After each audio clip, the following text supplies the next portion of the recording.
Dire merci aux soignants. Cette année, l'association Solidarité Sida avait réservé un mini-festival Solidays aux soignants pour les remercier pour leur implication dans la lutte contre le Covid-19. Et ils sont 10 000 à avoir répondu présent. Les participants ont été tirés au sort après s'être inscrits en ligne. Eux seuls, accompagnés de la personne de leur choix, pouvaient s'y rendre, passe sanitaire en main. Une dizaine d'artistes se produisaient sur scène à l'hippodrome de Paris-Longchamp.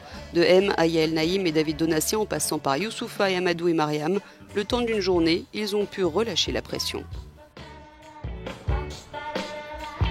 Ça fait toujours plaisir. On a eu une année difficile et c'est sympa d'avoir beaucoup de retours. Il y avait eu les applaudissements au premier confinement, il y a eu pas mal d'actions faites.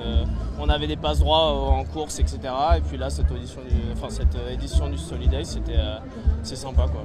Ça montre un peu de reconnaissance, parce que c'est vrai qu'on en a un peu chié, mais bon. Occupant le terrain en plein débat sur la vaccination obligatoire des soignants, le ministre français de la Santé, Olivier Véran, s'est rendu à Solidays pour faire passer plusieurs messages.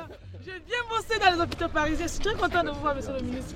Demander à des soignants de se vacciner, c'est leur demander d'aller au bout de leur engagement au service de leurs malades et de la santé des gens qu'ils ont choisi de protéger.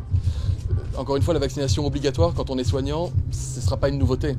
Quand j'entends des gens me dire « je me ferai vacciner en septembre parce qu'on va passer l'été tranquille », la vaccination ça prend 10 minutes, ça ne vous coûte pas d'argent et ça vous permet ensuite d'avoir plus de liberté, de vous protéger vous-même et de protéger les autres. On ne veut pas de vagues et on a aujourd'hui la possibilité de l'éviter. Vous êtes assez échauffé pour passer aux choses